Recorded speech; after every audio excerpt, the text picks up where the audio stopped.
Hey guys, welcome to your first video on a marketing tip or a marketing strategy that you can apply to possibly boost your sales through our platform. So, first tip is going to talk about how you can use the search icon of the website well. So, if I was a consumer, if I was a customer, I come onto the website, I go to the search bar and I look for something called, let's say, dog notebooks. Okay, and all I see is these two options, and then there could be more options, but they're not showing up because these people have not made use of tags properly. And one of those examples is this notebook that I was trying to sell through my account. It's a dog print notebook, but it's called a Scooby A5 notebook, so it did not show up. So what to do, what change to make that starts showing up is by adding tags and by adding efficient tags to the website. In order to do that, you go edit the product, and while you do that, you see a product tags option over here.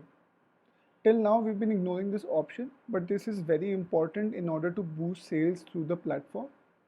So now, if I were to buy this product, and if I were a consumer, and if I went on to the search bar of the website, what are the possible search options that I should look for that this product pops up?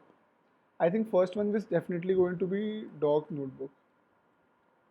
Every time you put one in, you put a comma after that, so it automatically becomes a tag. Second one would be animal.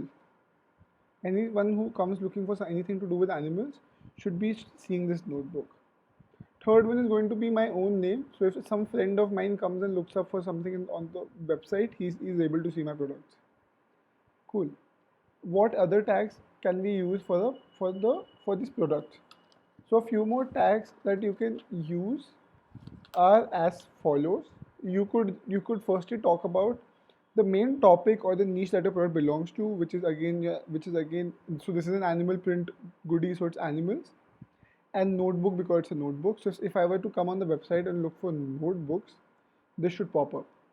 Then next is it a graph? Is it what's the color of the product? So I will mention white.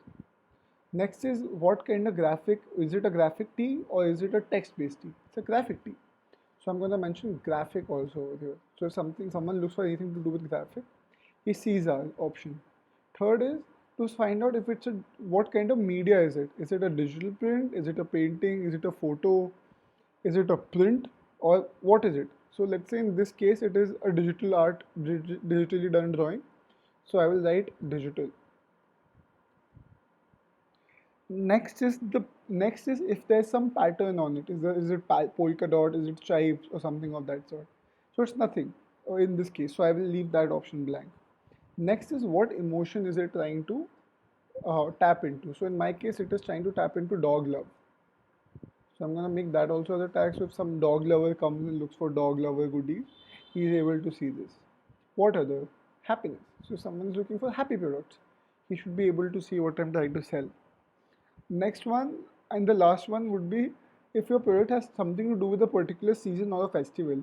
For example, if you were making a very bright t-shirt with diyas on it, it'll be a good idea to add a Diwali as a tag. So if someone comes and looks for Diwali products or Diwali gift items, your notebook is the one that pops up.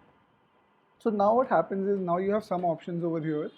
You put in some tags over here that make sense to you and you think consumers will look at it.